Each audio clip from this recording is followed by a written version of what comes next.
ಇನ್ನು ಅಯೋಧ್ಯೆ ವಿಚಾರಕ್ಕೆ ಸಂಬಂಧಪಟ್ಟಂಗೆ ಕೊಟ್ಟಿರುವಂಥ ದೇಣಿಗೆಯನ್ನು ನುಂಗಿದ್ದಾರೆ ಅನ್ನುವಂಥ ಆರೋಪ ಇದೆಯಲ್ಲ, ಅದು ಜೊತೆಗೆ ಈ ಬೆಳ್ಳಿ ಮತ್ತು ಚಿನ್ನ ಇದಕ್ಕೆ ಸಂಬಂಧಪಟ್ಟಂಗೂ ಕೂಡ ರಾಮ ಮಂದಿರಕ್ಕೆ ನೀಡಿದಂಥ 200 ಬೆಳ್ಳಿ ಇಟ್ಟಿಗೆಗಳು ಅವುಗಳನ್ನೂ ಕೂಡ ಇವರು ನುಂಗುಬಿಟ್ರ. ನಾವು ಕೊಟ್ಟಿರುವಂಥ ಬೆಳ್ಳಿ ಎಲ್ಲಿದೆ ಅಂತ ಕೇಳಿದ್ದಾರೆ ಡಾಕ್ಟರ್ ಮನ್ವಾನಿ ಗಂಭೀರ ಆರೋಪ ಮಾಡಿದ್ದಾರೆ. ಸಿಂಧಿ ಸಮುದಾಯದ ಪರವಾಗಿ ಬೆಳ್ಳಿ ಇಟ್ಟಿಗೆಯನ್ನು ಕೊಟ್ಟಿದ್ವಿ, ನಾವು ತಲಾ 1 kg ಒಟ್ಟು 200 ಬೆಳ್ಳಿ ಇಟ್ಟಿಗೆ ಕೊಟ್ಟಿದ್ವಿ. ಜನವರಿ 26, 2021ನೇ ತಾರೀಕು ನಾವು ಕೊಟ್ಟಂಥ ಬೆಳ್ಳಿ ಇಟ್ಟಿಗೆ 200 ಬೆಳ್ಳಿ ಇಟ್ಟಿಗೆಗಳು ಚಂಪತ್ ರಾಯ್ ಅವ್ರಿಗೇನೆ ನಾವು ಕೊಟ್ಟಿದ್ವಿ.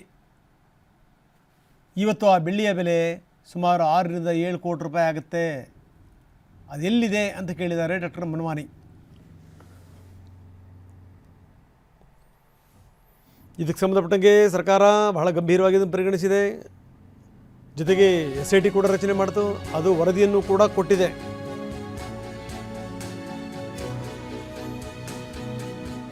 ರಾಮ ಮಂದಿರಕ್ಕೆ ಕಾಣಿಕೆಯಾಗಿ ಬಂದಂಥ ಬೆಳ್ಳಿ ಸುಮಾರು 60 kgಯಷ್ಟು ಬೆಳ್ಳಿ ನಾಪತ್ತೆಯಾಗಿದೆ ಅಂತ ಮೂಲಗಳು ಹೇಳ್ತಾ ಇವೆ. ಒಂದು ಕಡೆಗೆ ಇಲ್ಲಿ 60 kg ಅಂತೀವಿ, ಮನ್ವಾನಿ ಕೊಟ್ಟಿದ್ದೆಷ್ಟು ತಲಾ 1 kg ಒಟ್ಟು 200 ಬೆಳ್ಳಿ ಇಟ್ಟಿಗೆಗಳು.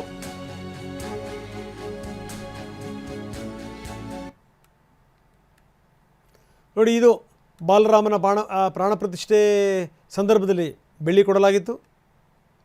ಇದ್ರ ಬಗ್ಗೆ SITಗೂ ಕೂಡ ನಿಖರವಾದಂಥ ಮಾಹಿತಿ ಸಿಗ್ತಾ ಇಲ್ಲ. ಯಾಕಂದರೆ ರಸೀದಿ ಇಲ್ಲ, ದಾಸ್ತಾನು ಮಾಹಿತಿ ಇಲ್ಲ, ಬೆಳ್ಳಿಗಿಟ್ಟಿಗೆಯ ಬಗ್ಗೆ ಮಾಹಿತಿಗಳೇ ಇಲ್ಲ.